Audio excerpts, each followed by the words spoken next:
The book of Jonah, chapter 1. Now the word of the Lord came to Jonah the son of Amittai, saying, Arise, go to Nineveh, that great city, and call out against it, for their evil has come up before me.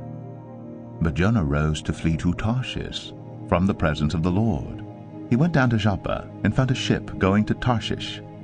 So he paid the fare and went on board to go with them to Tarshish, away from the presence of the Lord. But the Lord hurled a great wind upon the sea, and there was a mighty tempest on the sea, so that the ship threatened to break up. Then the mariners were afraid, and each cried out to his God. And they hurled the cargo that was in the ship into the sea to lighten it for them. But Jonah had gone down into the inner part of the ship, and had lain down and was fast asleep. So the captain came and said to him, What do you mean, you sleeper? Arise, call out to your God. Perhaps the God will give a thought to us, that we may not perish. And they said to one another, Come, let us cast lots, that we may know on whose account this evil has come upon us. So they cast lots, and the lot fell on Jonah. Then they said to him, Tell us on whose account this evil has come upon us. What is your occupation? And where do you come from? What is your country? And of what people are you? And he said to them, I am a Hebrew, and I fear the Lord, the God of heaven, who made the sea and the dry land. Then the men were exceedingly afraid, and said to him, What is this that you have done? For the men knew that he was fleeing from the presence of the Lord, because he had told them.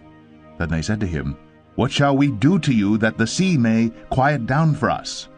For the sea grew more and more tempestuous. He said to them, Pick me up, and hurl me into the sea. Then the sea will quiet down for you, for I know it is because of me that this great tempest has come upon you. Nevertheless the men rowed hard to get back to dry land, but they could not, for the sea grew more and more tempestuous against them. Therefore they called out to the Lord, O Lord, let us not perish for this man's life, and lay not on us innocent blood, for you, O Lord, have done as it pleased you.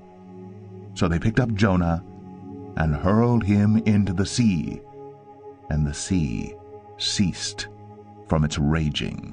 Then the men feared the Lord exceedingly, and they offered a sacrifice to the Lord, and made vows. And the Lord appointed a great fish to swallow up Jonah, and Jonah was in the belly of the fish 3 days and 3 nights.